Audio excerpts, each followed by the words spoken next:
Assalamu alaikum. Revival of the Doha Agreement.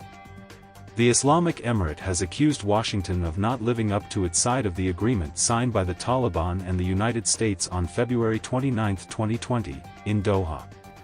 According to the Islamic Emirate spokesman Zabiullah Mujahid, the normalization of relations with Afghanistan and the removal of sanctions were part of the Doha Agreement, on which the Emirate's still waiting for practical steps from the U.S. side.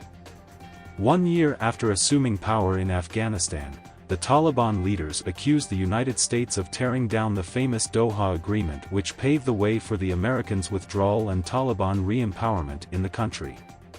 In fact, Pakistan facilitated the Taliban-America dialogue in late 2018, which led to the conclusion of a historic U.S.-Taliban deal that asked for a ceasefire by the parties, the complete withdrawal of U.S. troops from Afghan soil, the formation of an inclusive Afghan government, intra-Afghan negotiations, and preventing Afghanistan from becoming a safe haven for terrorists that could pose a threat to the U.S. and its allies. While the U.S. authorities had been vocal about the preservation of gains that had been made by Afghanistan under U.S. rule, including human and women rights. Historically, the ceasefire and America's quest for a peaceful withdrawal were the two important points that had been implemented by the parties in true letter and spirit.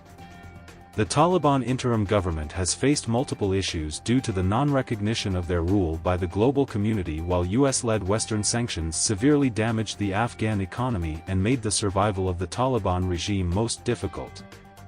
Thus, after a staggering year in the government, Afghan officials blamed Washington for dishonoring the bilateral Doha Agreement. On the other hand, the United States and its allies blamed the Afghan interim government for violating the Doha Agreement, whereas the Taliban's curb on human rights, including a ban on girls' education and civil liberties, attracted wide-ranging criticism across the world.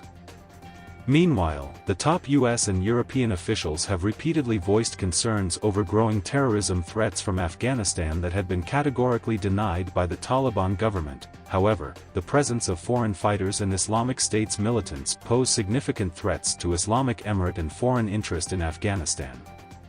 Apparently, both parties played role in the making of the upheaval and did not fulfill their words, whereas their mutual betrayal caused the utmost suffering and misery to the people of Afghanistan.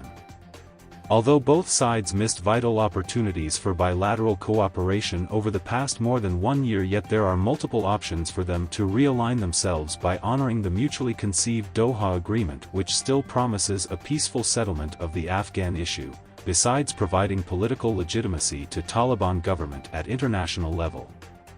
This idea offers a win-win situation for both sides, and there might be a positive development in this regard in the days to come.